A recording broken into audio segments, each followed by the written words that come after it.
Hi అండి అందరికీ. చాలా డేస్ తర్వాత ఐఎమ్ బ్యాక్ విత్ సగ్గుబియ్యం వడలు. ఇంకా బోర్ కొడుతుందని చెప్పి ఈవినింగ్ ఏదో ఒకటి తినాలనిపిస్తుంది కదా, అప్పుడు వింటర్లో చల్లగా.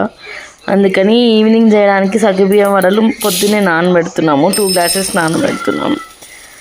అవి నానిపోయేసరికి చాలా ఎక్కువైపోయినాయి, గిన్నె నిండా వచ్చినాయి. చూసేయండి మీరు కూడా వ్లాగ్ మొత్తం.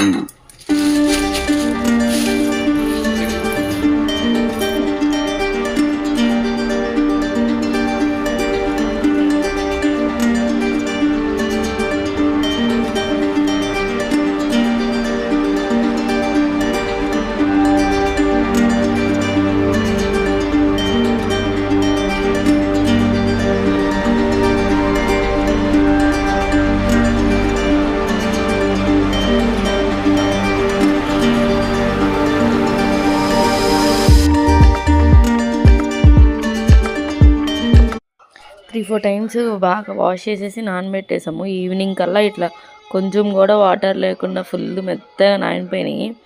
సూపర్ థర్మాకోల్ బాల్స్లా ఉన్నాయి, మెత్తగా చాలా బాగా నానిపోయినాయి. ఇంకా నెక్స్ట్ మనం వడల కోసం పల్లీలు వేయించేసుకున్నాము. పల్లీలు, పచ్చిమిర్చి, కరివేపాకు ఈ 3 వేసి మిక్సీకి వేసాము.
పల్లీలు, పచ్చిమిరపకాయ, కరివేపాకు మిక్సీకి వేసేసాక అవి మంచిగా దాంట్లో కలిపేసాము సగ్గుబియ్యంలో. ఇంకా వాటర్ ఏమి యాడ్ చేయవసరలా, మెత్తగా కలిపేస్తే ఉంది, ఇంకేం కలపలేదు మనం దాంట్లో.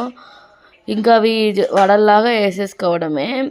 బాల్స్ కూడా మంచిగా ఫ్రై అయినాయి, క్రిస్పీగా సూపర్ వచ్చింది అవుట్పుట్. ఇంకోటి, ఆ బాల్స్ డైరెక్ట్ అట్లా వేస్తే నూనెలో పేలుతాయేమో అనుకోకండి, ఏం పేలలేదు, చాలా బాగా వచ్చినాయి ఆయిల్లో. ఇంకోటి, మనం ఆయిల్ కూడా హైలో పెట్టకూడదు, సిమ్లో పెట్టుకొని చేసుకోవాలి. ఎందుకంటే లోపల మొత్తం మెత్తగా ఉంటుంది, మళ్ళీ పైన ఎగిపోయితే అస్సలు బాగా రావు. సిమ్లోనే పెట్టుకొని మంచిగా ఫ్రై చేసుకోవాలి. కొంచెం టైం టేకింగ్ అయినా అవుట్పుట్ చాలా బాగా వచ్చింది. టేస్ట్ అయితే ఎంత బాగుందో, సగ్గుబియ్యం పల్లీలు కలిపిన టేస్ట్ చాలా బాగుంది. ట్రై చేయండి ఒకసారి, చాలా బాగుంది. ఇంకోటి, మేము పచ్చిమిరపకాయలు యాడ్ చేసినాం కదా, అట్లా కాకుండా కారం కూడా యాడ్ చేస్తే చాలా బాగుంటాయి. కారం అయినా యాడ్ చేసుకోవచ్చు, పచ్చిమిర్చి అయినా యాడ్ చేసుకోవచ్చు. పచ్చిమిర్చి యాడ్ చేసినాం కాబట్టి ఇట్లా కలర్ వచ్చినాయి. అదే కారం యాడ్ చేస్తే కొంచెం రెడ్ కలర్లో వస్తాయి, అంతే. టేస్ట్ అయితే రెండింటికి చాలా బాగుండిద్ది.